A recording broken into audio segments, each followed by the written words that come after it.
Good morning. आज का हमारा टॉपिक है सैंधव धर्म। सैंधव संस्कृति के विकास के पीछे गहरी धार्मिक मान्यताएं थी। यहाँ के लोग पढ़े लिखे और कला में निपुण थे, अतः उनकी कला शैलियाँ, मुद्राओं पर बनी आकृतियों, बर्तनों पर छपी चित्रकारी, कब्रों में दबी चीजों आदि से उनके धर्म के बारे में हमें जानकारी मिलती है। यद्यपि अभी उनकी लिपि को ठीक से नहीं पढ़ा जा सका है, जिससे उनकी भाषा और उसमें व्यक्त विचारों का ज्ञान हो सके, लेकिन फिर भी अन्य सामग्री से इस विषय पर हमें काफ़ी उनके बारे में पता चल जाता है। इसकी जो मुख्य मुख्य पॉइंट्स हैं उनमें से पहला है परम पुरुष विश्व रूप प्रजाति की उपासना। सिंधु प्रदेश की खुदाई में एक मुद्रा मिली है। इस मुद्रा पर 3 मुख वाले ऊर्ध्वलिंग व्यक्ति योग मुद्रा में बैठा दिखाया गया है। इस व्यक्ति के सिर पर 2 सींगों और उनके बीच में पंखेदार वस्तु का बना तिकोना मुकुट है। इनके गले में त्रिकोणात्मक हार है और हाथों में ऊपर तक कंकड़ों की लड़ियां हैं। इसके बराबर में हाथी, चीता, गैंडा और भैंसा है और उसके आसन के नीचे हरीशों का जोड़ा है। मुद्रा के ऊपरी हिस्से पर 6 शब्द अंकित हैं। यदि इन्हें पढ़ लिया गया होता तो इसका समीकरण करने में हमें कोई कठिनाई नहीं होती, परंतु सिंधु लिपि को अभी पढ़ा नहीं जा सकता है। तो इसी के ऐसे ही विद्वानों की मत है कि मुद्रा पर अंकित चित्र भगवान शिव का है। उनके अनुसार शिव को योगीश्वर, त्रिशूलधारी, पशुपति, त्र्यंबक, त्रिनेत्र आदि कहा जाता रहा है। इसके साथ ही शिव के वशिष्ठ वाहन नंदी वृषभ का कोई संबंध इसमें नहीं दिखाई देता है। यदि यह चित्र भगवान शिव का होता तो इसके साथ नंदी का होता जरूर। वहां इसे विश्वकर्मा प्रजापति का रूप या पुत्र बताया गया है। यह सृष्टा के अवतार का प्रतीक है। इसके 3 सर मन, प्राण और वाक को प्रकट करते हैं, जिनसे विश्व की सृष्टि होती है। इसके दोनों ओर दिखाए गए पशुओं के चित्र ऋग्वेद में वर्णित त्वष्टा के पशुपति के रूप में प्रकट करता है। सिंधु घाटी की खुदाई में एक अन्य मुद्रा भी मिली है, जिस पर एक योगासीन व्यक्ति का चित्र है। चित्र के दोनों ओर एक एक नाग तथा सामने 2 नाग बैठे हैं। कुछ विद्वानों का मानना है कि नागों से घिरा हुआ योगी का चित्र भी भगवान शिव का ही है, क्योंकि वे अपने गले में नाग धारण करते हैं। एक अन्य मुद्रा पर एक धनुधारी शिकारी का चित्र भी पाया गया है। परम नारी की पूजा। सिंधु वासियों में परम नारी की पूजा भी काफी लोकप्रिय रही होगी। सिंधु वासियों द्वारा मंदिरों में पूजा उपासना करने का कोई साक्ष्य नहीं मिलता, किंतु सिंधु नगरों की खुदाई में मिट्टी की बनी हुई बहुत सी नारी की मूर्तियां मिलती हैं। विद्वानों का मत है कि ये मूर्तियां मातृ देवी या प्रकृति देवी की मूर्तियां हैं। ऐसा प्रतीत होता है कि वे पृथ्वी माता के प्रति किसी भी देवी को मानते थे। इस देवी की पूजा सभी कृषि प्रधान समाजों में प्रचलित थी। ऋग्वैदिक काल में भी आदि शक्ति या प्रकृति, पृथ्वी अथवा आदित्य के रूप में मातृ पूजा का उल्लेख मिलता है। वे लोग इसके समक्ष पशु बलि अथवा नर बलि देते थे और उसके बदले में वह उन्हें धन्य धान्य देती थी। इस बात की संभावना है कि कालांतर में मातृ देवी की इस उपासना से ही शक्ति पूजा की परंपरा का विकास हुआ हो। मातृ देवी की मूर्तियां प्राय नग्न रूप में मिली हैं। मूर्ति की कमर में पटका और मेखला तथा गले में गुलबंद अथवा हार प्रदर्शित किया गया है। सिर पर कुल्हाड़ी से मिलती जुलती आकृति की कोई वस्तु भी दिखाई पड़ती है। कुछ मूर्तियों में जन्नी का रूप दिखाया गया है, जिनमें शिशु को स्तनपान कराते हुए प्रदर्शित किया गया है। एक मूर्ति में एक ऐसी स्त्री बनी हुई है जिसके गर्भ से एक वृक्ष निकलता हुआ प्रदर्शित किया गया है। संभवतः यह वानस्पतिक जगत की देवी का प्रतीक हो। एक अन्य मूर्ति के शीर्ष पर एक पक्षी पंख फैलाए बैठा है। इन सब बातों से स्पष्ट है कि सिंधुवासी मातृ देवी को सारे लोग की पोषिका पालिका जाननी मानते थे। बहुत सी मूर्तियों के दोनों ओर 2 प्याले अथवा दीपक हैं और इन मूर्तियों के अग्रभाग पर धुएं के निशान हैं। इससे कल्पना की जाती है कि सिंधुवासी इन प्यालों में तेल अथवा धूप जलाकर मातृ देवी अथवा पृथ्वी माता की प्रतीक किसी भी देवी की पूजा करते थे। प्रजनन शक्ति की पूजा। परम पुरुष और परम नारी की पूजा के साथ साथ सिंधुवासी प्रजनन शक्ति के प्रतीकों की भी पूजा करते थे। हड़प्पा व मोहनजोदड़ो से बहुत सी ऐसी आकृतियां मिली हैं। ये सामान्यतः पत्थर, लाल पत्थर अथवा नीले पत्थर के बने हैं। छोटे छोटे आकार से लेकर 4 फीट की ऊंचाई तक के भी कई ऐसे प्रतीकात्मक मिले हैं।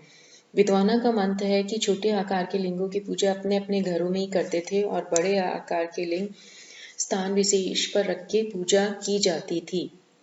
खुदाई में पत्थर, चीनी मिट्टी तथा सीप के बहुत से छल्ले मिले हैं, जिनका आधार इनसे चार बहुत से विद्वानों ने इन चूल्हों को महिला प्रजनन शक्तियों का प्रतीक मानकर व्यक्त किया कि सिंधुवासी इन प्रतीकों की भी पूजा करते थे।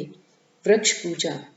खुदाई में प्राप्त अनेक मुद्राओं पर वृक्षों के अनेक चित्र मिले हैं, जिनके आधार पर विद्वानों का मत है कि सिंधुवासी वृक्षों की पूजा करते थे। एक मुद्रा पर 2 पशुओं की शीश पर 9 पीपल की पत्तियां अंकित हैं।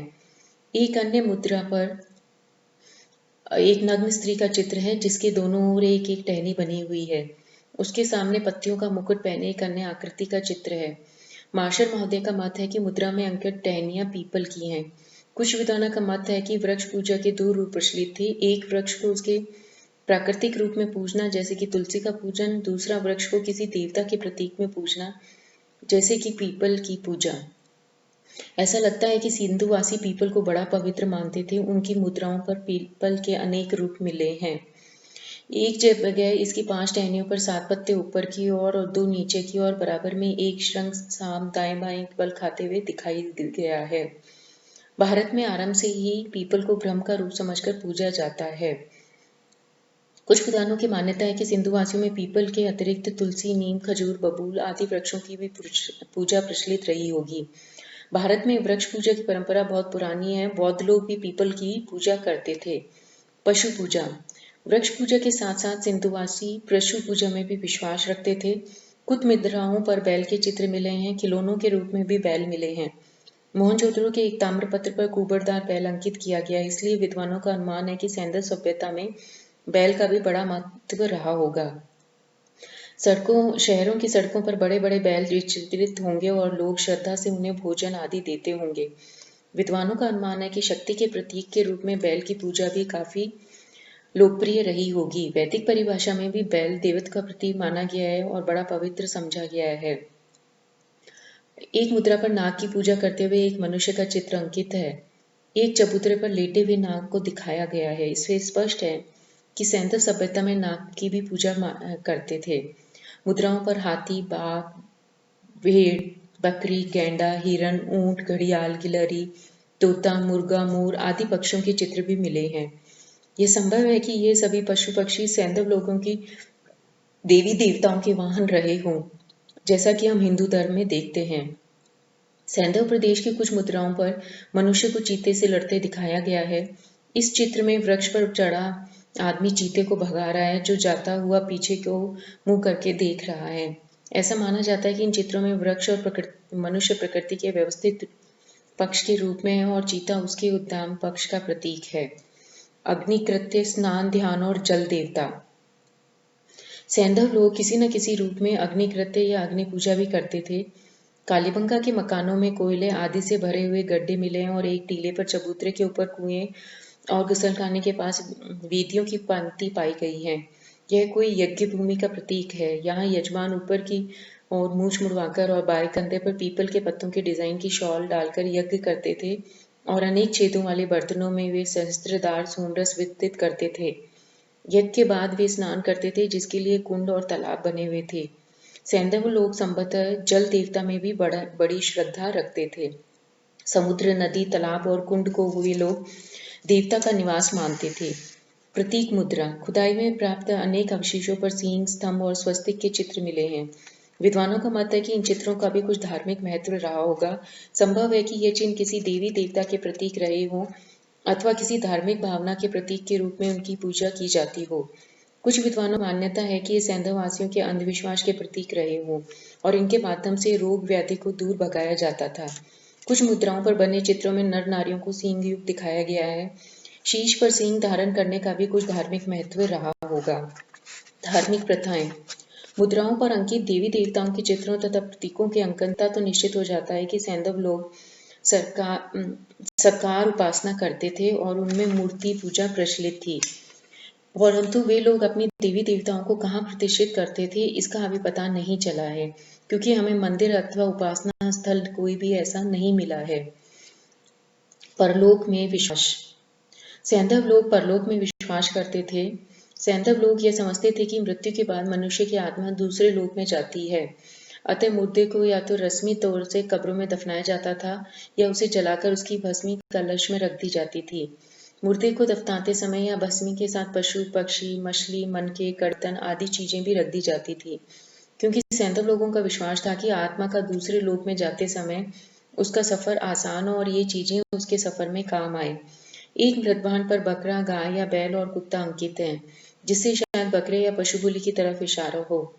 सामान्य जनता को जादू व टोने टोटके में विश्वास था। कुछ मुद्राओं से ऐसा प्रतीत होता है कि ये मुद्राएं ताबीज का काम देने के लिए बनाई गई थी। जब तक सैंधव लिपि को पढ़ा नहीं जा सकता, तब तक उसके धर्म के रूप में कुछ हमें निश्चित रूप से अभी कहा नहीं जा सकता। फिर भी खुदाई में प्राप्त अवशेषों, आकृतियों, चित्रों आदि के आधार पर अनुमान लगाया जा सकता है कि सैंधव धर्म की धार्मिक मान्यताएं आधुनिक धर्म से काफी मेल खाती हैं। चूंकि हिंदू धर्म के कुछ लक्षण वैदिक धर्म से भिन्न हैं, अतः विद्वानों का मानना है कि ये अनार्य सभ्यता की देन है और उनका संभवतः उनका मूल स्रोत सैंधव धर्म ही रहा होगा। स्टुअर्ट पिगट आदि इस मत को स्वीकार करते हैं कि आधुनिक हिंदू धर्म का स्रोत सिंधु घाटी ही रहा होगा। जॉन मार्शल भी यही स्वीकार करते हैं। उन्होंने लिखा है कि सिंधु घाटी के धर्म में बहुत सी ऐसी बातें हैं जिनसे मिलती जुलती बातें हमें अन्य देशों में भी मिल सकती हैं, और ये बात सभी प्रागैतिहासिक धर्मों के विषय में ठीक सिद्ध होंगी। लेकिन सब कुछ होते हुए भी उनका धर्म इतनी विशेषता के साथ भारतीय है कि आधुनिक युग में प्रचलित हिंदू धर्म से कठिनता से उसका भेद नहीं किया जा सकता। धन्यवाद।